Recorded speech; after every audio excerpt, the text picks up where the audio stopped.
Hello, there has been a rocky start to a US-brokered ceasefire between India and Pakistan just a few hours after a truce was announced on Saturday. Both sides accused each other of violations, but in the last few hours there's been relative calm in both Indian and Pakistan-administered Kashmir. The most serious military exchanges in decades broke out after India accused Pakistan of being behind an attack on tourists that killed 26 people in Indian-administered Kashmir last month. Islamabad denies any involvement. More than 60 people have been killed in the recent attacks. We're covering the story from both sides. Kamal Haidar is in Islamabad. We'll speak with him in just a few moments, but first, let's go to Umar Maharaj in Srinagar. That's in Indian-administered Kashmir. So, there must be relief at this ceasefire. Has life returned to the streets as normal where you are? Indeed, the life has returned to normal. There is much relief along the border village as well. Most have welcomed the pause in the violence, hoping it signals a step towards lasting peace. People over the last few days who were displaced have started to move toward their homes but are uncertain if the ceasefire will hold. Also, the thousands who were evacuated by the authorities continue to remain at the makeshift centers, community centers, unsure when will be they taken back.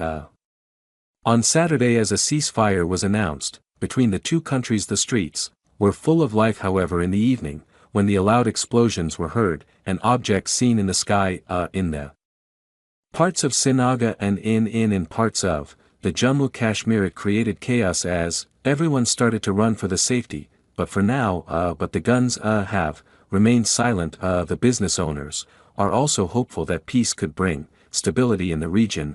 Some even hope that the tourism, a key part to the local economy, might return as well. From the Pakistani capital Islamabad, so ceasefire appears to be holding. Kamal, what do we expect may happen next though? The most important thing now will be the meeting on the 12th of May between the Director General Military Operations of India and Pakistan. Also, that the United States has said that there should be a meeting on a neutral venue where both sides can discuss a broad broad scope of issues. Now the two countries have serious issues because after that incident in Kashmir, the Indians used the policy that an act of terror is an act of war is flawed. There needs to be introspection on the Indian side also, that any act of terror cannot be construed as an act of war, particularly when the other country offers to help and to help organize a proper inquiry. Now this is of course going to be very important for both countries to maintain that ceasefire, to get back to the diplomatic table, to start to sort out the issues between themselves. There are complex issues. The one thing this particular clash has brought onto the forefront once again is the burning issue of Kashmir. This is considered to be a flashpoint. Hundreds of thousands of Indian troops are in the valley. The people of Kashmir, of course, have lost their autonomy after India revoked Article 370. So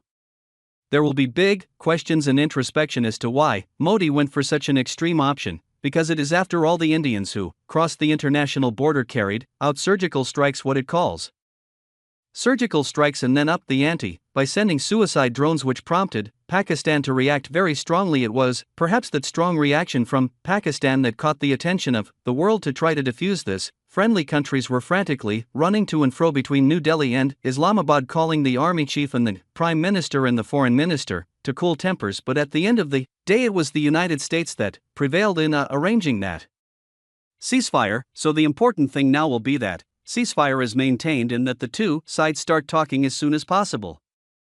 What do you think happened behind the scenes to get the two countries to agree to this ceasefire, and why now? I think the main thing is, both India and Pakistan feel like they can each claim victory, so I think they were ready for a ceasefire, and I don't think they wanted a broader war. The Indians had successfully done strikes against what they claim are terrorist sites in Pakistan and against some Pakistani military targets, but the Pakistanis are claiming to have shot down an advanced Indian fighter jet, so both sides' honor could be satisfied. I think they were ready for the mediation. Do you expect the ceasefire to hold? Well, yes, I do. I know there were some early breaches on the Saturday night, but I think that was all about it coming into force. But of course the problem is, the Pakistan-India relationship remains one of the most tense on the planet, and disputed Kashmir is still in the middle of that. And of course the terrorists who killed those 26 people back in April in Indian-administered Kashmir have not been found. Thanks for watching this video.